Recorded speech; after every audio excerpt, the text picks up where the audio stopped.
Alhamdulillahi Rabbil Alamin. Wassalatu wassalamu ala syamsil mursalin wa qamarin nabiyyin wa sudratil muntahal arifin Sayyidina Muhammadin wa ala alihi wa ashabi ajma'in. Ashhadu an la ilaha illallah wahdahu la syarika lah wa ashhadu anna Muhammadan abduhu wa rasuluhu la nabiyya ba'dah. Allahumma salli wa sallim wa barik ala sayyidina Muhammadin wa ala alihi wa ashabihi ajma'in, amma ba'd. Faya ayyuhal hadirun, usikum wa nafsi bitaqwallahi wa ta'atihi la'allakum tuflihun. Sadaqallah, qala Allah ta'ala fil Qur'anil Karim. A'udzu billahi minasy syaithanir rajim. Bismillahirrahmanirrahim. Faman ya'mal mithqala dzarratin khairan yarah wa man ya'mal mithqala dzarratin syarran yarah. Sadaqallahul 'aliyyul 'azim wa sadaqa rasul habibul karim wa nahnu 'ala dzalika minasy syahidin wa syakirin. Walhamdulillahi rabbil alamin. Ilahi anta maksudi wa ridhaka matlubi, a'tili mahabbataka wa ma'rifatak. Hadirin sidang salat Jumat yang berbahagia, marilah kita sama-sama panjatkan, hadapkan syukur kita kepada Allah Subhanahu wa ta'ala dengan sebenar-benarnya syukur, sehingga Allah masih memampukan kita, membisarkan kita untuk sama-sama menuju masjid ini melaksanakan sholat Jumat dan dengan berjamaah. Dan kita berhak juga memanjatkan atas nikmat yang Allah berikan, yaitu nikmat iman, Islam dan ihsan serta sehat walafiat, sehingga tidak ada kesempatan untuk tidak bersyukur, untuk terus selalu bersyukur dalam keadaan apapun, dalam kondisi apapun, dalam bagaimanapun kita kondisinya, itu wajib untuk bersyukur. Salawat beriring salam semoga terlimpah curahkan kepada junjungan kita baginda Rasulullah Muhammad sallallahu alaihi wasallam beserta keluarganya, sahabatnya serta aulia Allah dan para pengikutnya hingga hari akhir. Hadirin sidang Jumat yang berbahagia, sebelum materi khatib Jumat ini saya sampaikan, saya mengajak para hadirin sekalian, wabil khusus kepada diri saya pribadi, untuk sama-sama meningkatkan kualitas dan kuantitas iman dan takwa kita kepada Allah Subhanahu wa ta'ala. Ketika iman dan takwa kita sudah bertambah, kita berhak mendapatkan predikat husnul khatimah dan husnul bidayah. Amin ya rabbal alamin. Hadirin sidang Jumat yang berbahagia, hari ini kita sudah memasuki bulan Safar. Kemarin kita sudah selesai memasuki bulan Muharram, yang dimana peristiwa Muharram itu sudah ditetapkan oleh Allah di tanggal 10 Muharram. Di dalam sejarahnya Allah tetapkan ada beberapa nabi yang Allah selamatkan, yang Allah terima taubatnya di hadapan Allah Subhanahu wa ta'ala. siapa nabi yang dicatatkan dalam sejarah oleh Allah di tanggal 10 Muharram tersebut, yaitu Nabi Adam alaihi salam. Nabi Adam alaihi salam, kita sudah mengetahui banyak hal tentang Nabi Adam alaihi salam. Nabi Adam alaihi salam itu adalah bapaknya manusia. Maka dari itu Nabi Adam alaihi salam ketika menjadi penghuni surga, Allah mengatakan seperti ini, wahai Adam dan Hawa, tinggallah di surga untuk selamanya. Tapi pesan aku cuma satu, jangan dekati pohon ini, jangan makan buah ini. Ternyata Nabi Adam alaihissalam kejebak dan dirayu. Bukan dirayu oleh setan. Setan itu tugasnya bukan untuk merayu Nabi Adam. Setan itu hanyalah pembangkang. Pembangkang siapa? Pembangkang Allah. Ketika disuruh sujud oleh Allah kepada Nabi Adam, setan atau iblis tidak mau sujud. Nah, Nabi Adam alaihissalam makanlah buah itu. Karena siapa? Karena Hawa, karena Siti Hawa. Dan tidak heran pula kita sebagai seorang suami, sebagai seorang laki-laki selalu yang namanya mengalah dengan perempuan atau dengan istri kita.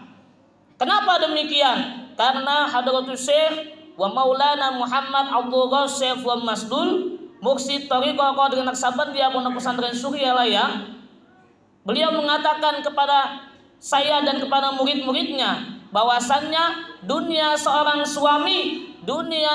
suami itu ada di istri. Ketika istrinya tidak enak hati, maka walaupun kita carut marut sumpang sumpah mencari rizki di luar sana atau di kantor, rizki kita bakal sempit, bakal terhimpit. Maka dari itu beliau melanjutkan lagi, jangan sekali-kali menyakiti perasaan perempuan, jangan menyakiti perasaan seorang istri kalau mau rezekinya terus bertambah. Hadirin sidang Jumat yang berbahagia, apalagi peristiwa yang ada di bulan Muharram tanggal 10 Muharram kemarin, yaitu Nabi Musa alaihi salam selamat dari kejaran Fir'aun dan pasukannya. Bicara Nabi Musa alaihi salam, Nabi Musa alaihi salam adalah potret manusia, adalah potret manusia buat kita semua atau teladan buat kita semua. Maksudnya apa? Nabi Musa alaihi salam pernah kejebak dengan omongannya sendiri. Kenapa bisa kejebak? Karena ketika itu Nabi Musa alaihi salam sedang berceramah atau sedang khutbah seperti ini. Nabi Musa ketika turun dari khutbah, murid-muridnya mengatakan, wahai Musa, aku yakin kamu adalah seorang nabi yang diberikan kemampuan Allah, ilmunya luas. Kata Nabi Musa, ya begitulah. Seorang Nabi Musa hanya menjawab 3 kalimat, ya begitulah. Nabi Musa alaihissalam disuruh belajar lagi kepada Nabi Khidir alaihissalam. Kenapa harus belajar lagi kepada Nabi Khidir alaihissalam? Karena Nabi Musa sudah menganggap dirinya itu mempunyai ilmu yang banyak. Ketika sudah ketemu sama Nabi Khidir alaihissalam di Majma'al Al-Bahrain sesuai dengan surat Al-Kahfi ayat 60 sampai 82, ketemulah di sana Nabi Musa dengan Khidir alaihissalam. Lalu Nabi Musa mengucapkan salam, Assalamualaikum warahmatullahi wabarakatuh. Wahai engkau orang hamba Allah yang soleh, semoga keselamatan dan kesejahteraan selalu bersama dirimu. Nabi Khidir alaihissalam yang sedang tidur di 2 lautan itu terbangun dan mengatakan, Waalaikumsalam warahmatullahi wabarakatuh. Mana keselamatan, mana keberkahan itu dari Allah. Akhirnya Nabi Musa memperkenalkan diri bahwasannya dia Nabi Musa dari Bani Israel. Sehingga ceritanya Nabi Musa ingin belajar kepada Nabi Khidir. Di perjalanan pertama Nabi Khidir alaihissalam menaiki perahu, lalu perahunya dibolongi oleh Nabi Khidir alaihissalam. Lalu setelah sudah dibolongi tersebut, Nabi Khidir melakukan membunuh seorang anak kecil yang tidak berdosa. Selanjutnya perjalanan yang terakhir, Nabi Khidir alaihissalam membangun rumah yang reot atau gubuk yang reot. Maksud dari cerita ini yang Allah gambarkan kepada kita itu adalah perahu yang bolong itu sama seperti kita. Kita yang sedang belajar, dan jangankan yang sedang belajar, yang ahli ilmu, ketika dia tidak menjaga dirinya, maksudnya menjaga dirinya apa? Kalau tidak bisa menjaga lahir batinnya dan ada kesombongan dalam hatinya, maka ilmu itu laksana perahu yang dibolongi oleh Nabi Khidir alaihissalam. Lalu apalagi membunuh seorang anak kecil yang tidak berdosa. Apa iya sekelas Nabiullah Khidir membunuh seorang anak kecil yang tidak berdosa bukan karena perintah Allah? Tidak, itu adalah perintah Allah. Kenapa? Karena anak ini ketika dewasa akan membuat kedua orang tuanya murtad. Hari ini anaknya masih kecil, tetapi orang tuanya adalah orang tua yang soleh dan solehah. Dikhawatirkan nanti kedua orang tuanya menjadi murtad. Apa maksudnya gambaran kepada kita cerita anak kecil itu? Anak kecil itu Hadratus Syekh wa Maulana Muhammad Abdul Ghasif wa Masur pernah berkata kepada saya dan kepada murid-muridnya, anak kecil itu adalah seorang waliullah. Perbuatannya itu tidak dibuat-buat, tidak bohong-bohongan. Maka dari itu pesan yang paling penting dicerita yang kedua ini atau perjalanan yang kedua ini dari Nabi Musa dan Khidir, jangan sekali-kali membentak anak kecil walaupun dia berisik di dalam masjid, walaupun dia berbuat onar di dalam masjid. Itu adalah contoh atau itu adalah pribadi kita. Itu adalah cermin kita. Ketika anak-anak itu bercanda, berarti itu cermin kita. Lalu apalagi maksudnya? Jangan sekali-kali memarahi anak kecil, karena suatu saat nanti ketika dewasa dia akan menghardik kita lagi. Maksudnya apa?